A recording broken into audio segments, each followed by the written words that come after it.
L'IPv6 et l'IPv4 sont très similaires car nous avons toujours besoin d'une adresse unique par hôte, d'une passerelle par défaut et d'un serveur DNS. La configuration automatique, qu'on peut voir comme un serveur mini DHCP, est quelque chose de nouveau en IPv6 et certains protocoles ont été supprimés ou modifiés. Grâce à l'IPv6, nos équipements réseau ont beaucoup plus de pouvoir qu'en IPv4. L'IPv6 a été pensé de manière à ce que tout se fasse automatiquement sans l'aide d'un admin.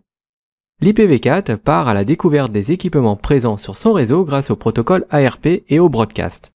Et l'IPv6 utilise les protocoles NDP, ICMPv6 et le multicast pour découvrir le réseau. Le protocole NDP possède 4 fonctions. Il y a la sollicitation du routeur.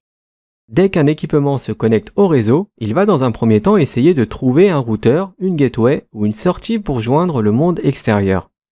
C'est un paquet en multicast qui est envoyé à tous les routeurs.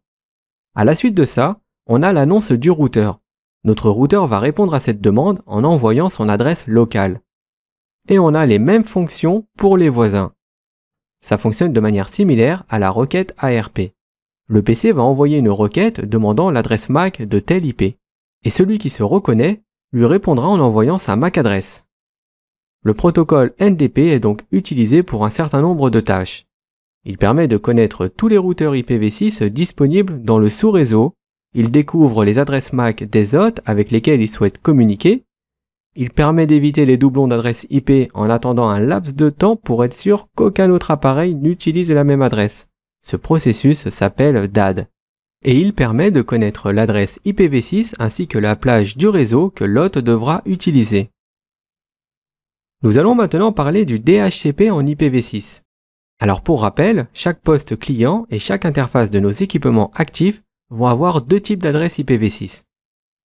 Une adresse globale unicast qui est routable et une adresse unique locale qui, elle, est non routable.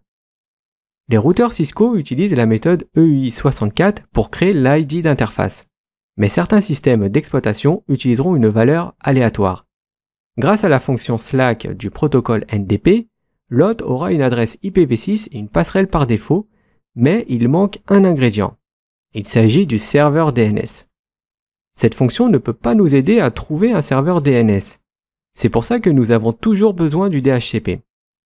Le DHCP-v6 pour l'IPv6 se présente sous deux formes, stateful et stateless.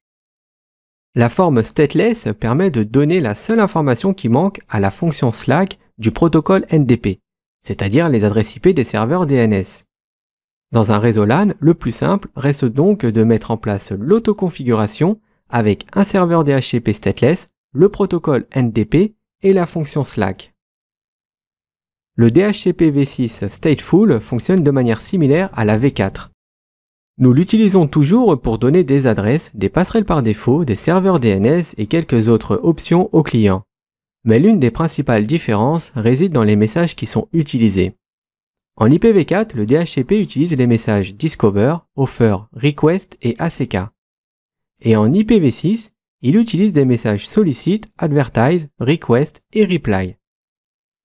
Le message Solicit est similaire au message Discover. L'hôte utilisera ce type de message lorsqu'il recherchera l'adresse IP du serveur DHCP v6. Le message Advertise est utilisé pour donner à l'hôte une adresse IPv6, une passerelle par défaut et un serveur DNS. Le message Request permet à l'hôte de demander s'il est autorisé à utiliser ces informations. Et une réponse est envoyée par le serveur pour donner sa confirmation.